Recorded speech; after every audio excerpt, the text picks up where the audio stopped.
Was Muhammad's name mentioned in the gospel, and do Christians have to follow his teachings?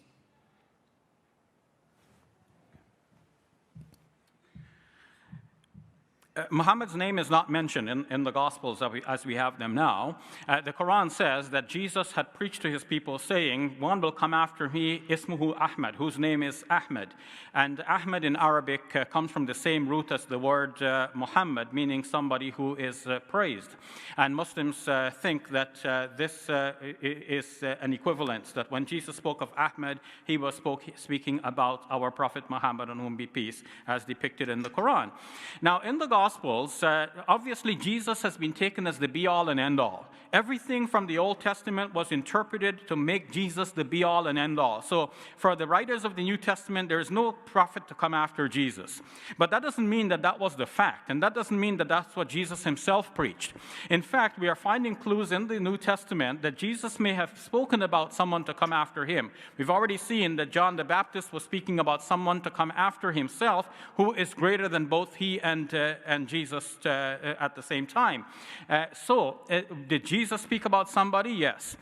Jesus apparently spoke about a paraclete, and in Syriac, if this was written without any vowels, it would be paraklutos, or could be paraklutos, which means the same Ahmed, one who possibly is praiseworthy.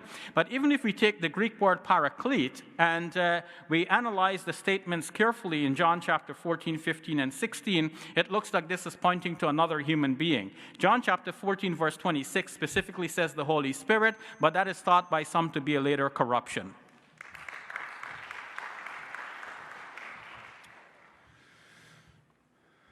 All right, well, since we're going to this passage, very interesting. So in John chapter 14, verse 16, Jesus says, I will ask the Father, and he will give you another helper, paraclete here. There's no manuscript that says paraklutos.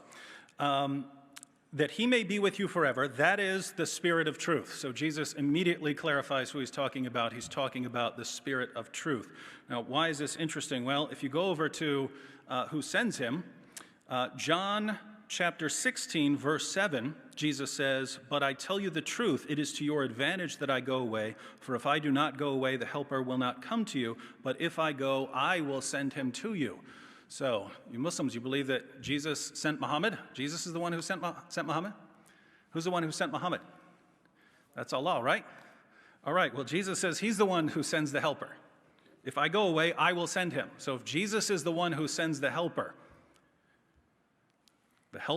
sent by Jesus, according to this passage, if you say the helper is Muhammad, and Muhammad is sent by Allah, well, guess what? If the helper is sent by Jesus, and Muhammad is sent by Allah, and the helper is Muhammad, who would that make Jesus?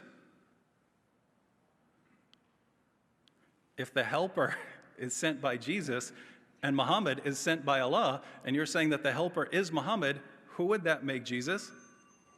That would make Jesus Allah. So be careful how you use these passages.